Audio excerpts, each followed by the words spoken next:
আমরা পুরোপুরি কোটা নির্মূল চাই না। এটা সত্য কথা যে বৈষম্যের পক্ষেই হাইকোর্ট রায় দিয়েছে। স্বাধীনতা 53 বছর পরেও কোটা প্রথা রাখা আমি মনে করি পুরোপুরি বৈষম্য ও প্রহসনের নজির। একজন মুক্তিযোদ্ধার সন্তান হিসেবে আমি এটাকে কখনোই সমর্থন করি না। আমি মনে করি যে এটা বৈষম্যমূলক রায়। আজকের জনমতের বিষয় 2018 সালে বহু আন্দোলন সংগ্রামের ফলে কোটা আন্দোলনের ফলস্বরূপ কোটা বাতিল করেছিলেন সরকার। এ সংক্রান্ত একটি আদেশও জারি করেছিলেন সরকার। সেই আদেশ 2024 সাল অর্থাৎ 6 বছর পর আদালত রায় দিয়েছেন এটি অবৈধ। ফলে আবারও শিক্ষার্থীদের মধ্যে এক ধরনের ক্ষোভের বহিঃপ্রকাশ দেখা দিয়েছে। এ নিয়ে সাধারণ শিক্ষার্থীরা কি ভাবছেন চলুন জেনে আসি। একজন মুক্তিযোদ্ধার সন্তান হিসেবে আমি এটাকে কখনোই সমর্থন করি না, কারণ আমি সবসময়ের জন্য মনে করি যে যারা দেশের জন্য যুদ্ধ করছে তারা ফ্যাসিলিটিস পাবে, এবং এটা শুধু আমি না, সবাই বলবে যে না, তারা জাতির বীর সন্তান, তারা এটা এক্সপেক্ট করে, সবসময়ের জন্য তারা এটা ডিজার্ভ করে। কিন্তু দেখা যাচ্ছে যে আপনি যদি মুক্তিযোদ্ধার সন্তানকে দেন, ফ্যাসিলিটিস দেন, সেই হিসেবে সন্তানের থেকে বাবা এই ফ্যাসিলিটিস পেতে পারে, কিন্তু সেই ক্ষেত্রে নাতি নাতনি এটা তো খুবই বাড়াবাড়ি করছে। তারপর আবার দেখা যাচ্ছে যে আপনার নাতি নাতনিকে দিচ্ছে, এরপর আবার 30% কোটা দিচ্ছে। যদি আপনি সন্তানদেরকে দেন, তাদের যোগ্যতা অনুযায়ী জব দেন, দেখবেন যে 5%ও কোটা কখনোই ফিল আপ হবে না। এবং এটা নিয়ে আমি ঢাকা বিশ্ববিদ্যালয় বলেন, আমার বড় ভাই বলেন, আমার সহপাঠী বলেন, আমার জুনিয়র বলেন, আমার রুমমেট বলেন, কারো কোনো দ্বিমত নাই। সবাই বলতেছে কোটা থাকবে, কোটা থাকুক, কিন্তু 30% কেন? তারপর নাতি নাতনি কেন?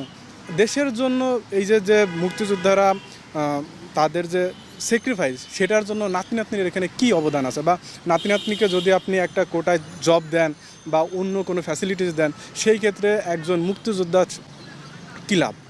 সে এইখান থেকে কতখানি বেনিফিটেড হবে। কিন্তু আপনি যদি একজন সন্তানকে দেন, যেমন আমি একজন মুক্তিযোদ্ধার সন্তান, আপনি যদি আজকে আমার যদি একটা জব থাকে, অবশ্যই আমার পিতামাতা খুশি হবে, অবশ্যই আমি আমার পিতামাতাকে দেখভাল করতে পারবো। কিন্তু যদি আমার বোনের ছেলে, আমার ভাইয়ের ছেলে, আমি এখনও বিয়েই করি নাই, আমার ছেলেটা জব মার্কেটে আসবে আজ থেকে 30 বছর পরে, তো তার জন্য কেন কোটা থাকবে? সে এই দেশের জন্য কি করছে? তো আমার সন্তান যদি জব পায়, তাহলে সেইখানে আমার পিতা তো অতদিন থাকবে কিনা জানি না, বা বেশিরভাগ মুক্তিযোদ্ধাই অতদিন থাকবে কিনা জানে, তাহলে এই কোটাটা কেন থাকবে?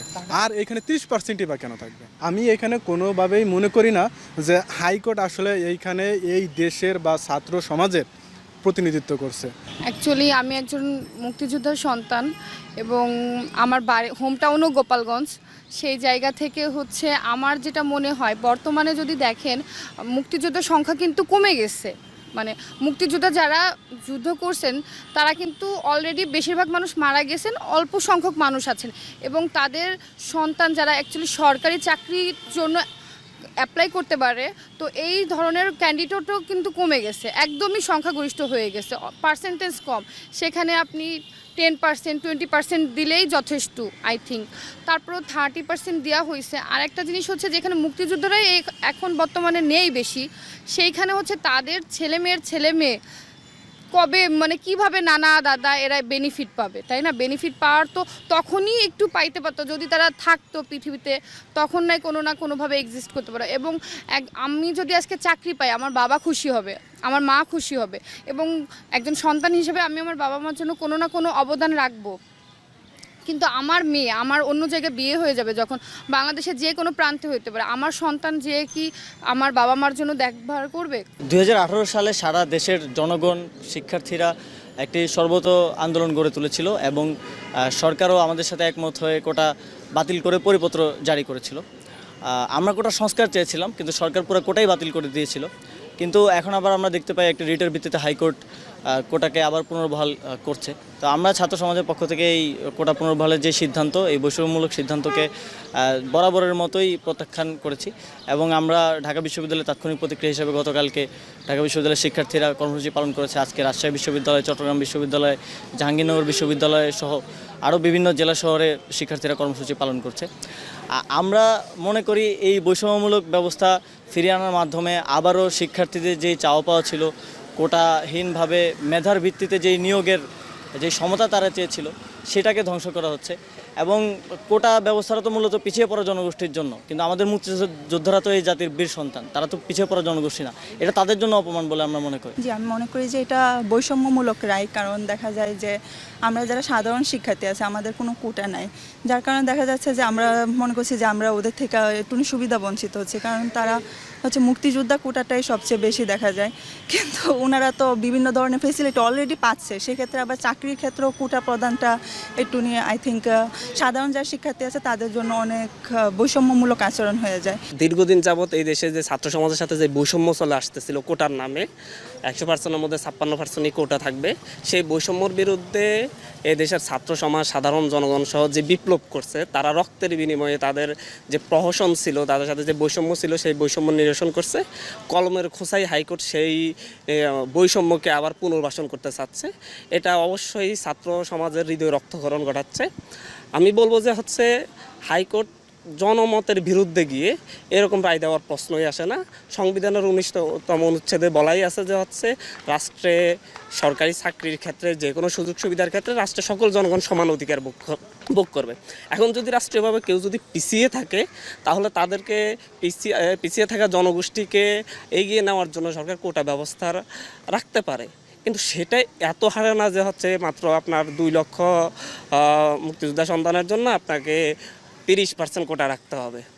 জনসংখ্যার হারে যে 2 লক্ষ জনসংখ্যা আপনার ইয়ার মধ্যে কত পার্সেন্ট পড়ে, 100%-এর মধ্যে, সেই হারে সরকার কোটাটা রাখতে পারে।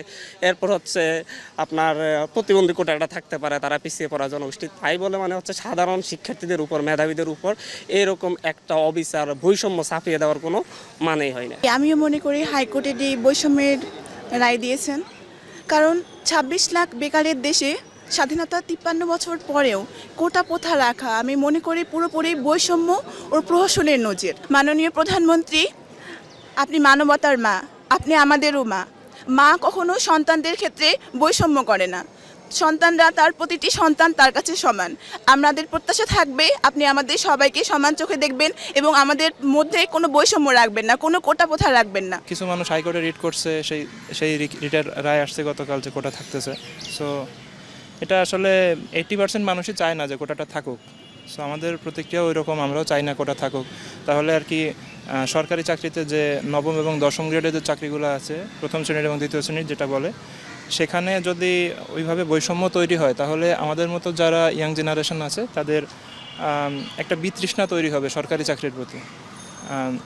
সো এই জন্য কোটা কোনোভাবেই কাম্য নয় আমাদের। আমরা চাই কোটা বাতিল হোক, আমরা চাই কোটা শুধুমাত্র প্রতিবন্ধী কোটা এবং যদি উপজাতি কোটা কিছু পার্সেন্টেজে রাখা যায়, এই দুইটা বাদে বাকি সব কোটা আমরা বাতিল চাই। মুক্তিযোদ্ধা সন্তানদের ক্ষেত্রে যদিও বা এটা মানে মেনে নেওয়া যায় যে তাদের কোটা আছে, কিন্তু নাতি নাতনিদের কোটা এটা আসলে একেবারে মানে পুরো ভিত্তিহীন একটা পয়েন্ট। কারণ একটা জেনারেশনে হয়তো বা পিছিয়ে থাকতে পারে, কিন্তু পরের জেনারেশন তো পিছিয়ে থাকার কোনো সম্ভাবনাই নেই। আমি তো একদম বলবো যে এটা সত্য কথা যে বৈষম্যের পক্ষেই হাইকোর্ট রায় দিয়েছে। কারণ দেখা যাচ্ছে যে সব মিলে দেখা যাচ্ছে যে মুক্তিযুদ্ধ কোটা হচ্ছে 30%, সব মিলে দেখা যাচ্ছে কালকে আমি এটা দেখলাম কি 56% কি 46%, মানে সাধারণ শিক্ষার্থীদের কোটা আর কি।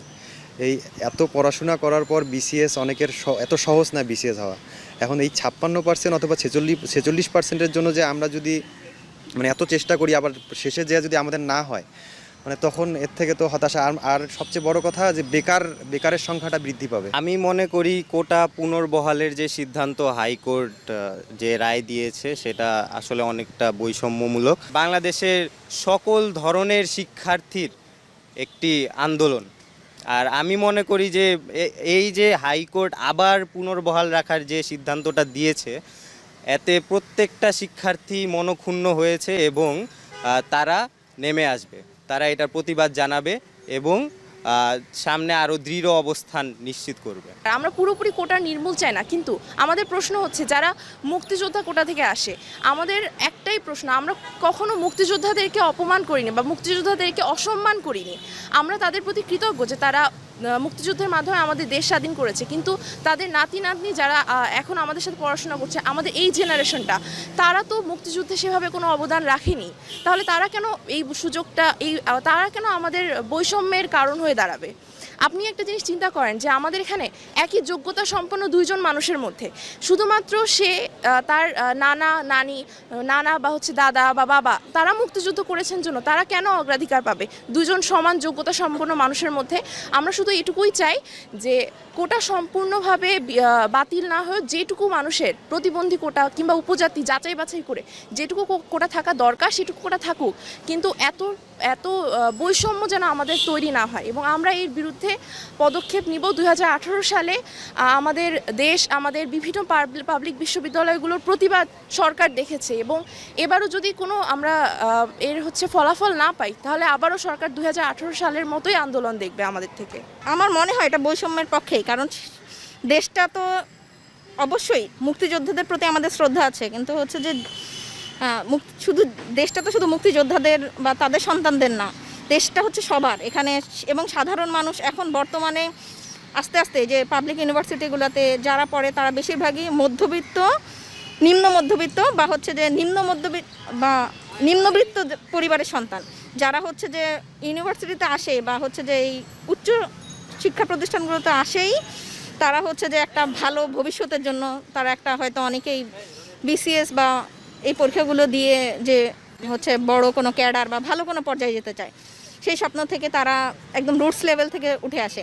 সেখানে যখন আমরা হচ্ছে যে এই কোটাটাকে যখন আমরা তাদের করে দেই যে হ্যাঁ যে এই শুধু একটা গ্রুপের মানুষ হচ্ছে যে তারা হচ্ছে একটু বেশি সুবিধাপ্রাপ্ত হবে, তখন তাদের এমনিতেই তাদের স্বপ্নে একটা হাতুড়ি মারার মতো একটা অবস্থা, যে স্বপ্নটাকে ভেঙে দেওয়ার মতো একটা অবস্থা। প্রিয় দর্শক,